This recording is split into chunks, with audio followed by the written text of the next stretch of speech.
शिष्य होते किंवा जे गुरु होते त्यांची व्यवस्था केलेली असते। जय महाराष्ट्र, स्वागत आहे आजच्या नवीन व्हिडिओमध्ये। मी औदुंबर गेजगे। आज आपण आलोय भंडारा डोंगरमध्ये। कालच एक 3-4 दिवसापूर्वी आपल्या पंढरपूरमध्ये विठ्ठलाच्या मंदिराच्या गाभाऱ्यामध्ये किंवा त्या परिसरामध्ये एक विष्णू मूर्ती सापडलेली आहे। म्हणजे खगोलशास्त्र किंवा जे वास्तुशास्त्राच्या अभ्यासानुसार ती जी मूर्ती आहे ती जवळजवळ 1600 ते 1500 शतकातल्या आसपास असावी असा त्यांचा अंदाज आहे। म्हणजे म्हणायचं गेलं तर त्यावेळेस छत्रपती शिवाजी महाराजांचा तो काळ होता आणि त्यावेळेस परकीयांचे आक्रमण जसे की आदिलशाही असेल, मोगलाई असेल, त्यांच्या आक्रमणाचे ते खूप होत होते। मग त्या अंदाजानुसार त्या मूर्तीची विटंबना होऊ नये ज्यावेळेस आक्रमण झालं किंवा किंवा मोडतोड होऊ नये म्हणून त्या ठिकाणी ती मूर्ती ठेवली असावा असा एक अंदाज आहे। पण असो, त्यावेळेसची मूर्ती अजून सुद्धा छान आहे। तसंच त्याच्यापूर्वी बौद्धकालीन याच्यामध्ये काळामध्ये गौतम बुद्धांच्या याच्यामध्ये किंवा सातवाहन काळामध्ये अजूनही काही जे लेणे आहेत ते खूप छानपणे राहिलेले आहेत। तेच आपण आज भंडारा डोंगरवर आलोय। तर याच ठिकाणी छत्रपती शिवाजी महाराज आणि जगद्गुरू संत तुकाराम महाराज यांची पहिली भेट याच डोंगरावर झाली होती। तर खाली जे तुम्ही बघताय ते खूप मोठं असं हे जंगल आहे। तर आपण खाली त्या गुहेमध्ये जाणार आहोत। समोर जे दिसतंय ते भंडारा डोंगर इथं जे ट्रस्ट आहे त्यांचं जे बांधकाम चालू आहे मंदिराचं, खूप मोठं असं बांधकाम आहे। तर इकडे खाली लेणीमध्ये जाण्यासाठी जवळजवळ 40 ते 45 डिग्री असं खाली उतरून जावं लागतंय। 15 ते 20 मिनिटं लागू शकतात। तर आपण चाललोय तिकडे। आता खूप मोठं जंगल आहे, फॉरेस्ट आहे। हे जे आहे ते गव्हर्नमेंटच्या अंडर असावं मे बी। आणि त्यावेळेस जे बांधकाम जे आहे ते आता वगैरे इकडे सुविधा वगैरे खूप झालेत, पण त्यावेळेस काहीच नसावं। कारण जवळजवळ 1000 ते खूप वर्षापूर्वीचं म्हणजे जवळजवळ 5000 वर्षापूर्वीचं ते बांधकाम आहे। म्हणजे ते लेणी जी कोरलेली आहे, पण अजूनपर्यंत खूप व्यवस्थित आहे। आणि तिथं सांगायचं म्हणजे अजूनपर्यंत तिथं काही लोक वास्तव्य म्हणजे ज्या ट्रस्टच्या अंडर जे लोक आहेत भंडारा डोंगर त्या ठिकाणी एक मूर्ती आहे। आणि असंही सांगितलं जातं की जगद्गुरू संत तुकाराम महाराज ज्यावेळेस इकडे यायचे ध्यानासाठी त्यावेळेस त्यांच्या पत्नी ज्यावेळेस भाकर घेऊन त्यांच्यासाठी आले होते, भाकरी घेऊन, त्यावेळेस त्यांच्या पायामध्ये काटा घुसला होता। आणि तो काटा एक गोरे राखणाऱ्याच्या रूपामध्ये येऊन विठ्ठलाने तो काढला होता असं एक सांगितलं जातं। जे लाल दिसतंय झाड मोठं त्याच्या अलीकडे थोडं आहे ते। तर आपण चाललोय आता। तर आपण हा डोंगर उतरून इकडे आलेलो आहे खाली। आणि समोर जे दिसते ते आपल्याला तीच लेणी आहे। ऍक्च्युली लांबून थोडी दिसत नाहीये, म्हणजे समजत नाही। हा पूर्ण असा खडक आहे, पाषाण आहे।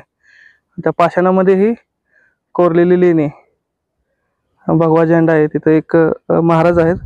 महाराज म्हणजे जे भंडारा डोंगरचे जे ट्रस्ट आहे त्या ट्रस्टनं ते त्यांची सेवा करण्यासाठी ते ठेवलेले। तर आपण पाहूयात काय रचना असेल, किती वर्षाचा विचार करून हे बांधलेली लेणी। इकडे पूर्ण असं फॉरेस्ट आहे खाली। आता पहिल्यांदा बघितलं तर इकडे पाण्याची टाकी आहे, वरून थोडी अरुंद आहे आणि खाली खूप मोठी आहे। पाण्याची व्यवस्था केलेली आहे। महाराज नमस्कार।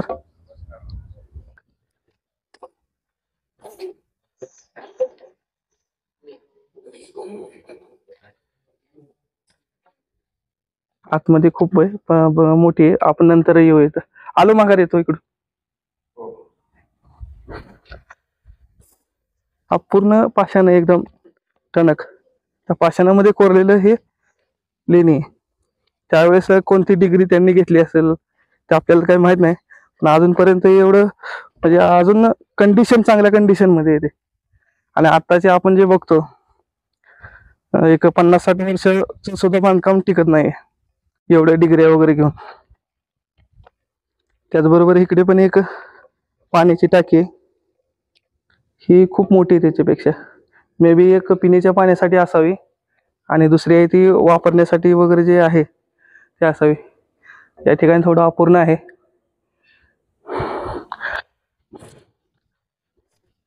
त्याचबरोबर इकडे ही समोर दिसतंय आपल्याला ते एक विहार आहे, म्हणजे स्तूप जे म्हणतात बौद्धकालीन ते आहे. तर वरती जायचं म्हणलं थोडं अवघड आहे.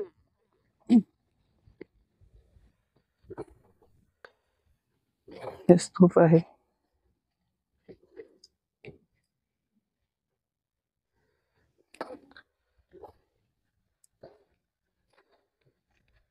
हे बघा, त्यावेळेस हे बांधकाम बांधकाम म्हणजे जे वास्तुशास्त्र आहे, शिल्पशास्त्र, त्या शिल्पात हे कोरलेलं किती मोठा पाषाण आहे. आणि ह्या पाषाणामध्ये हे आहे. आता बौद्ध पौर्णिमा झाली त्यावेळेस हे इथं मे बी लावलं असावं आता, कारण हे नवीनच आहे. पण ते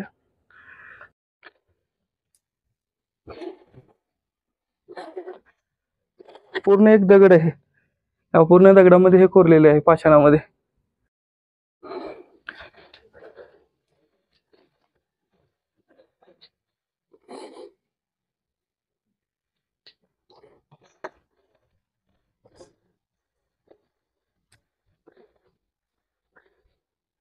आणि अजून कितीतरी वर्ष हे असंच म्हणजे याच कंडिशन मध्ये राहणार आहे. या स्तूपापासून इथे साईडला एक थोडी ही आहे, गुफा आहे. तिथं आपण जाऊया. जरा थोडं अवघड आहे पण जाऊयात आपण.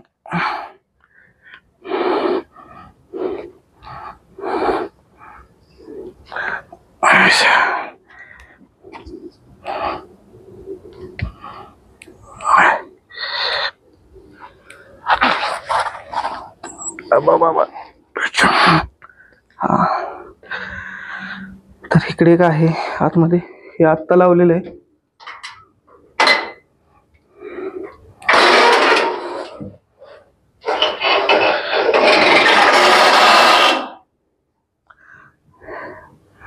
आतमध्ये कोणतर वास्तव्याला म्हणजे कोणतर आहे राहण्यासाठी, मे बी आत्ता नसावेत.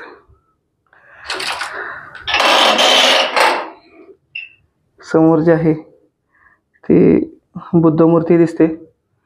खूप कोरीव बांधकाम आहे पाषाणामध्ये केलेलं.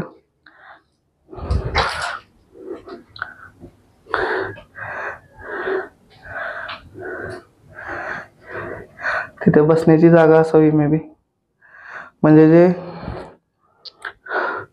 शिष्य होते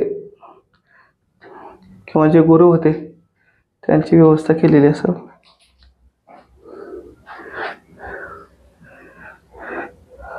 खूप गरम आहे आतमध्ये, उष्णता आहे थोडी जास्त, आणि बाहेर आले तर थंडी वास, म्हणजे असं थोडं नॉर्मल टेम्परेचर. आता पलीकड पण एक आहे पण ते थोडी लांब आहे. थोडं आपण इकडून खाली उतरून मग जाऊयात तिकडे. हे बघा, पूर्ण वरती डोंगर आहे असा, आणि त्याच्या आतमध्ये म्हणजे पायथ्याला कोरलेली लेणी. आत्ता आपण पाहिली ती ही गुफा आहे, ही बाहेरून अशी दिसते. आतमध्ये खूप मोठी आहे, जवळजवळ 5x5 असेल आणि हाईट 6 फूट आहे अंदाजे. पण बाहेरून काहीच समजत नाही. तिकडे ती मोठी लेणी आहे, ते नंतर बघूयात. त्याच्या पुढे इकडे पण एक लेणी आहे छोटी, जी की अपूर्ण आहे, गुहेसारखी, म्हणजे गुहाच आहे. आपण बघूयात, खूप आतमध्ये आहे मे बी ती.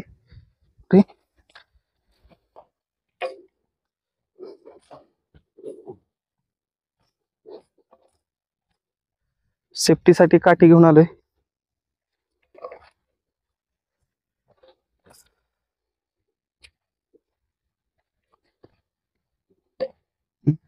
दिसत पण नाहीये बघा, इथून जर बघितली ना तर तुम्हाला समजणार पण नाहीये असे.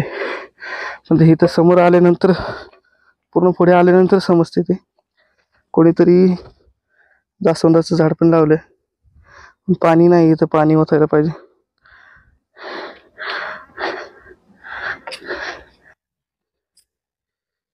ती गुहा आहे पण अवस्था खूप बिकट आहे.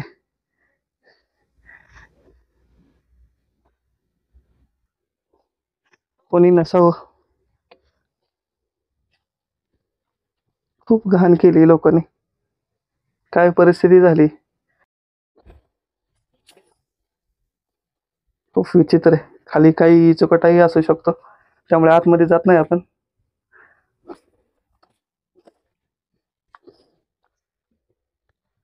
चला तर आपण आता मेन लेणीकडे जाऊया. मोठी आहे.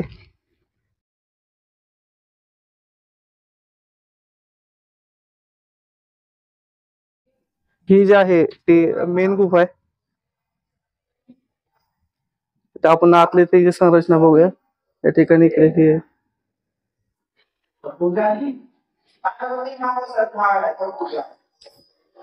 खूप मोठी आहे, म्हणजे अख्खे एक कुटुंब राहू शकतं असे आहे.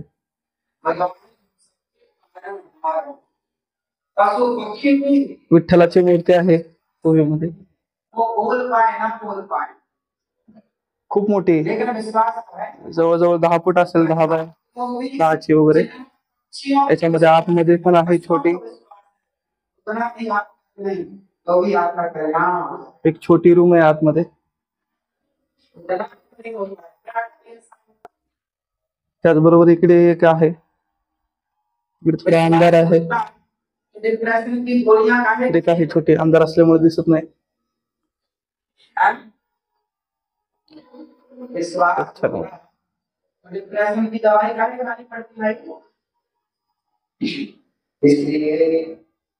तर आता जी आपण जी लेणी पाहिली ती सगळ्यात लेणी मोठी होती. त्याचबरोबर तिच्या लेफ्ट साईडला एक छोटी आहे, वरती आहे थोडी. त्याचबरोबर स्तूप आहे त्या ठिकाणी, आणि त्याच्या पलीकडे आतमध्ये थोडी एक लेणी आहे. तर अशी ती लेणी आहे. काही लोक असं सांगतात की ज्यावेळेस सातवाहन राजा जो होता, त्यांच्या व्यापाराच्या दृष्टिकोनातून जे काही त्यांचे वाट सुरू असतील किंवा जे काही व्यापारी असतील, त्यावेळेस जी काही लेनदेन असेल, त्यांच्यासाठी त्या राहण्याची सोय केली होती किंवा त्या तसं असावं असं काही लोक म्हणतात. किंवा काही लोकांचं असंही म्हणणं आहे की ज्यावेळेस बुद्ध भिक्षुक जे असं हे करत होते, भिक्षा देत होते, ते पावसाळ्याच्या वेळेस या ठिकाणी राहत होते असं सांगितलं जातं. तर वेगवेगळे तर्क आहेत, वितर्क आहेत. त्याचबरोबर काही लोकांचं असंही म्हणणं आहे की मगाशी सांगितल्याप्रमाणे जगद्गुरू संत तुकाराम महाराजांच्या पत्नीचा काटा त्या ठिकाणी यांनी काढला होता, पांडुरंगाने काढला होता. तर असं सांगितलं. बरेच काही गोष्टी आहेत, जे काही असो, पण जी कंडिशन आहे ते खूप छान आहे आणि खूप विचार करून ते केलेले आजच्या याच्यानुसार बांधकाम आहे. असं बांधकाम आता जर कोणाला करायला सांगितलं तर ते कोणाला शक्य नाही आहे. म्हणजे कितीही डिग्री घेतल्या, कितीही मोठे इंजिनियर असले, तर त्यांचं जे बांधकाम आहे, जे इमारती आहेत, त्या आत्ताच्या याच्यामध्ये एवढ्या टिकून राहत नाहीत. 50-60 वर्षानंतर त्या पडून जातात आहे किंवा मुद्दाम पाडल्या जातात आहे, जे काही असो. पण ज्यावेळेस जे वास्तुशिल्प जे आहे त्यावेळेस केलेले ते खूप छान आहे. आणि अशाच जे लेणी आहेत आपल्या महाराष्ट्रामध्ये, वेरूळची लेणी सगळ्यात मोठी आहे. त्याचबरोबर कारल्याची लेणी आहेत, नाशिकमध्ये बरेच काही लेणी आहेत, खूप असे लेणी आहेत. तर मित्रांनो, आजचा व्हिडिओ कसा वाटला नक्की सांगा. भेटूया आपण नेक्स्ट व्हिडिओमध्ये. जय महाराष्ट्र.